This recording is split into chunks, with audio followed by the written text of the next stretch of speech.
This is Maxico. It is a large nation in the middle of the world. It exists here, in the center of everything. How did this happen? The Middle Kingdom, Maxico. Early history. Zoom back 6 million years ago, before the beloved Max Randall, before Fidoism, right at the start of human history, when one of the first ancient apes got up on his two back legs and grabbed a snack with his hands. Tasty! In what would later become the western region of Mexico. But first, we gotta focus on more snacks. Thus, the first farmers developed in this region. You'd imagine farmers would work together, creating the ultimate snack supply. But alas, a spooky mountain range separated the area into 3 distinct regions. Each region developed its own system of tribal government. The southeast was authoritarian, the north had democratic elder councils, and the west stayed within peaceful family units that traded together but otherwise left each other alone. Eventually, however, a southeastern explorer named Sin Mung said, "Hey, what's on the other side of those spooky mountains?" So he and some friends went to the current leader of the southern region, Rax Mendel, and asked for some sweet exploring supplies, like snacks and warm clothes and gunpowder, a fancy explosive powder the southeast had been developing because explosions are cool. Rax Mendel was also curious, and sent Sin Mung on his way, loaded with plenty of supplies. After a month-long journey, involving lots of naps and getting lost, Sin Mung and his team finally made it over the spooky mountains and discovered the West. They had some neat farming techniques, like the use of cows and corn. Sin Mung filled up on tasty burgers, then headed north, where after another long month in different spooky mountains he found the North, and hung out with their cool councils, learning how to write.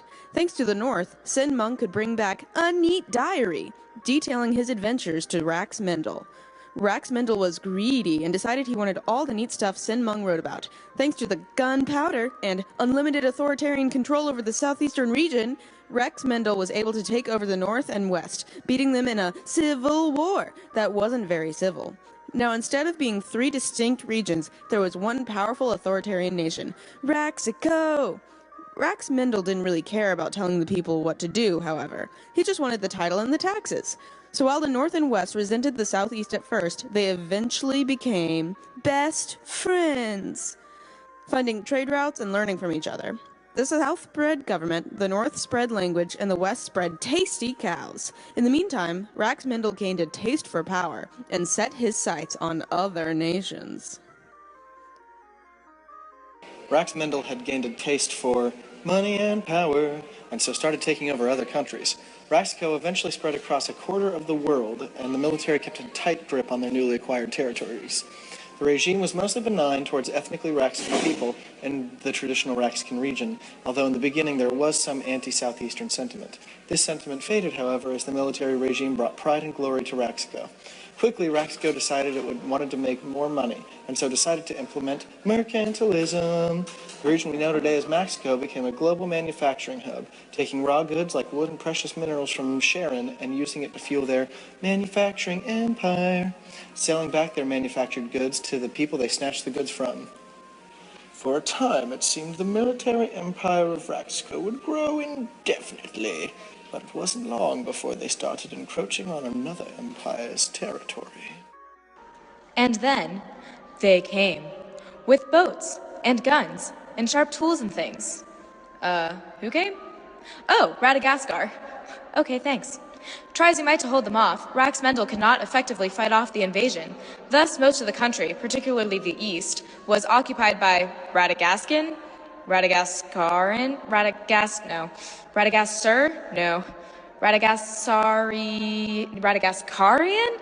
Yes, Radagaskarian soldiers. That's rad, man. Yeah, it was kind of rad. They had tons of parties and stuff. And they had a new religion. It was called Fidoism. And they worshipped one god, and it was awesome. They also brought a new language to the people, so they all started speaking the same way. Oh, hey, what's that? It's a city with lots of people in it, so they aren't living rurally anymore, and even fewer people are doing agricultural stuff and stuff. That's pretty cool. With the new occupation, Raxico began to urbanize rapidly. A ton of new factories appeared in the north, and a lot of people left their agricultural work to move to the cities. The economy took off. Raxico was buying more things to make more stuff, to make more money, to buy more things, to make more stuff, to make more money. However, while the economic situation was improving for large parts of the nation, the political situation was not. Excuse me? Madagascar? I'm a person with ideas and suggestions and stuff, and I was just wondering if I could maybe talk about them? No. Please? No. Pretty please? Fine. Thank you. It's the district councils. Madagascar split Raxico into 20 districts and gave them each district councils. This was the beginning of democratic government in Raxico. Later on, seeing how popular the district councils had become, Madagascar put in a unicameral parliament in a place called the House of Assembly for the citizens of Raxico to participate in government. And then parliament got more powerful. And then it got more powerful. Eventually, Madagascar decided they were no longer needed in Raxico, since the country really was running itself. And they were having their own issues in their own country, so they left. Peace out. Bye. Wait, we don't have an executive branch, and there's tons of issues and stuff, so what do we do now? Well, in a time of crisis, there's only one person who can help. Max Randall. Max Randall took it upon himself to fix the broken country of Raxico. He began to draw up a new form of government in the Constitution. Max Randall Constitution split the government into 3 branches, the legislative, the executive, and the judicial. Max also decided to make Raxico a semi-presidential state. The legislative branch was made up of a bicameral parliament. The lower house was the House of Assembly, and that had been assembled during the foreign occupation. And from the lower house came the Prime Minister.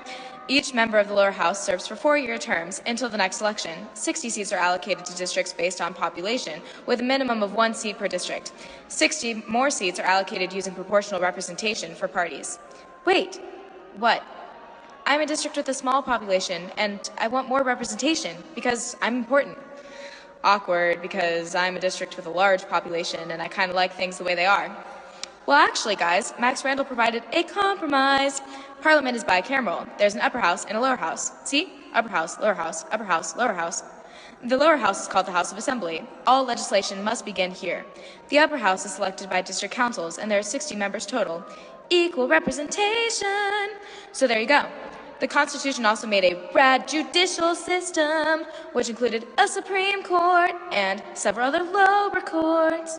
The Supreme Court deals with issues of constitutionality.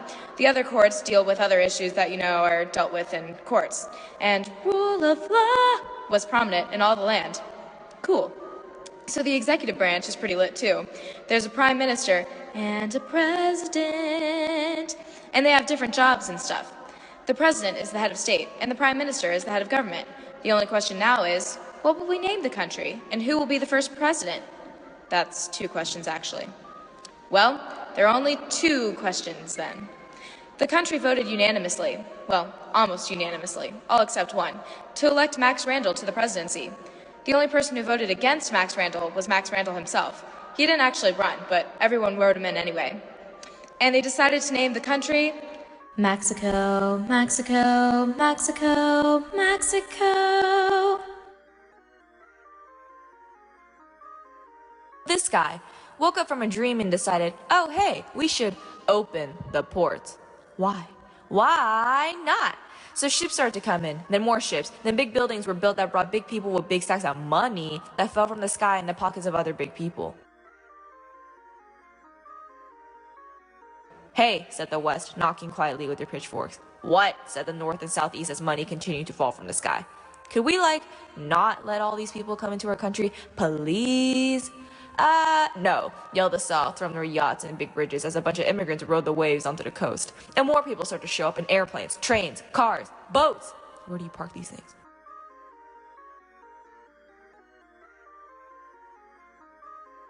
Knock, knock. It's the West, but this time, instead of pitchforks, they brought a big buff man. Slapstick society. We want more land and jobs, and we want it now. Please, we're broke. But the North and Southeast looked at the buff man and waved their fresh new dollar bills as a scrawny man named Max Randall rode in from the waves like, ha-ha, you thought. And so Mix Rendell kicked the meat eater back into the fields and declared, let's get all the other countries to buy our stuff forever, because who doesn't like stuff? And the West was angry. Very, very angry. Hey, we need jobs, yelled the West. These people are noisy, said the government. Dissolve them! But it's okay, because the system is unitary, so the government was like, you can't stop us! But it's okay, because in the end, they came back, slightly more obedient. Hey, whispered the West. All the jobs are on the coast now, and all we have are these big, big fields with nothing to do with them. Sorry, can't hear you, sang the South through their headphones and customized cell phones. By then, the whole coast was covered in skyscrapers and city parks and lots of young, hip kids.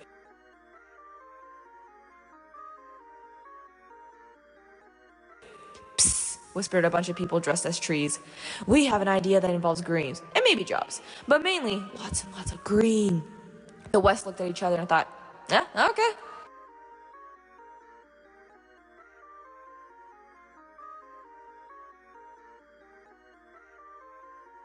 So trees began to erupt from the ground. The government, under the control of these interest groups, threw more and more gardens all over the West so they could keep interest groups interested.